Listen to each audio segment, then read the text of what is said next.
नमस्कार दोस्तों, आप सभी का फिर से स्वागत है कथा कहानी में। आज हम आपके लिए लेकर आए हैं फाल्गुन कृष्ण पक्ष की विजया एकादशी व्रत कथा आरती सहित। आइए सुनते हैं। बोले गणेश महाराज जी की जय, विष्णु भगवान की जय।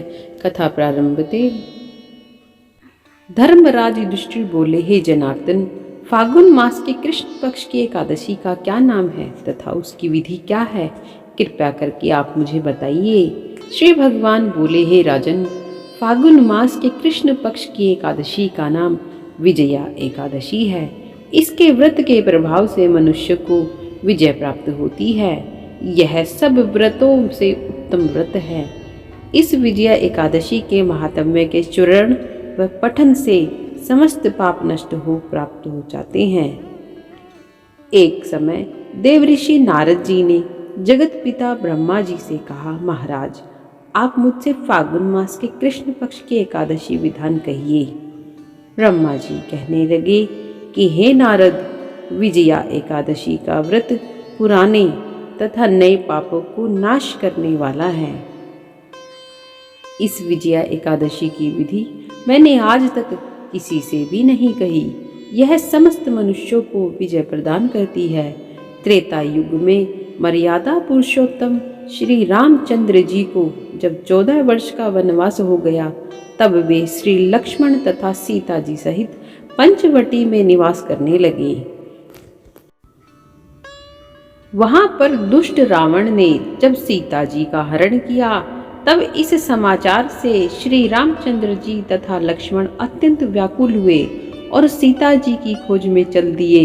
घूमते घूमते जब वे मरणासन्न जटायु के पास पहुँचे, तो जटायु उन्हें सीता जी का वृत्तांत सुनाकर स्वर्गलोक चला गया।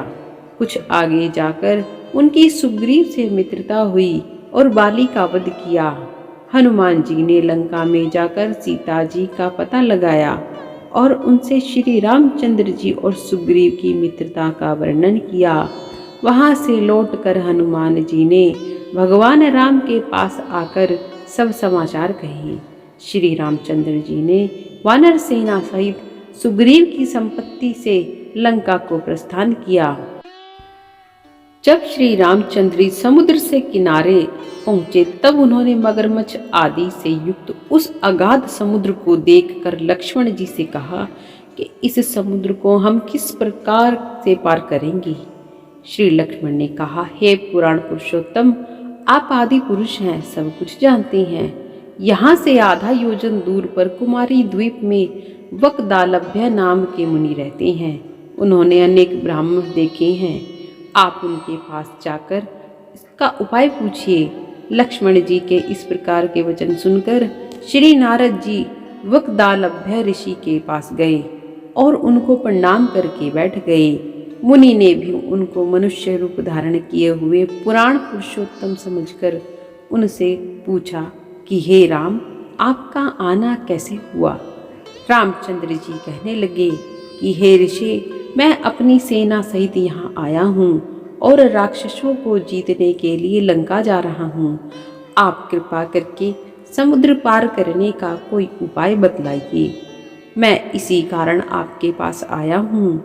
वकदालभ्य ऋषि बोले कि हे राम, फाल्गुन मास के कृष्ण पक्ष की एकादशी का उत्तम व्रत करने से निश्चय ही आपकी विजय होगी। साथ ही आप समुद्र भी अवश्य पार कर लेंगे। इस व्रत की विधि यह है कि दशमी के दिन स्वर्ण, चांदी, तांबा या मिट्टी का एक घड़ा बनाएं। उस घड़े को जल से भरकर तथा 5 पल्लव रख वेदिका पर स्थापित करें। उस घड़े के नीचे सतनजा और ऊपर जो रखें, उस पर श्री नारायण भगवान की स्वर्ण की मूर्ति स्थापित करें। एकादशी के दिन स्नान आदि से निवृत्त होकर धूप दीप नैवेद्य नारियल आदि से भगवान जी का पूजन करें। तत्पश्चात घड़े के सामने बैठकर दिन व्यतीत करें और रात्रि को भी उसी प्रकार बैठे रहकर जागरण करें। द्वादशी के दिन नित्य नियम से निवृत्त होकर उस घड़े को ब्राह्मण को दे दें। हे राम, यदि तुम इस प्रकार व्रत को सेनापतियों सहित करोगे तो तुम्हारी विजय अवश्य होगी। श्री रामचंद्र जी ने ऋषि के कथानुसार इस व्रत को किया और इसके प्रभाव से दैत्यों पर विजय पाई। अतः हे राजन, जो कोई मनुष्य विधि पूर्वक इस व्रत को करेगा, दोनों लोकों में उसकी अवश्य विजय होगी। श्री ब्रह्मा जी ने नारद से कहा था कि हे पुत्र, जो कोई इस व्रत के महात्म्य को पढ़ता या सुनता है, उसको वाजपेय पर का यज्ञ का फल प्राप्त होता है। बोले श्री राम भगवान की जय हो, विष्णु भगवान की जय हो, एकादशी माता की जय हो, जय हो।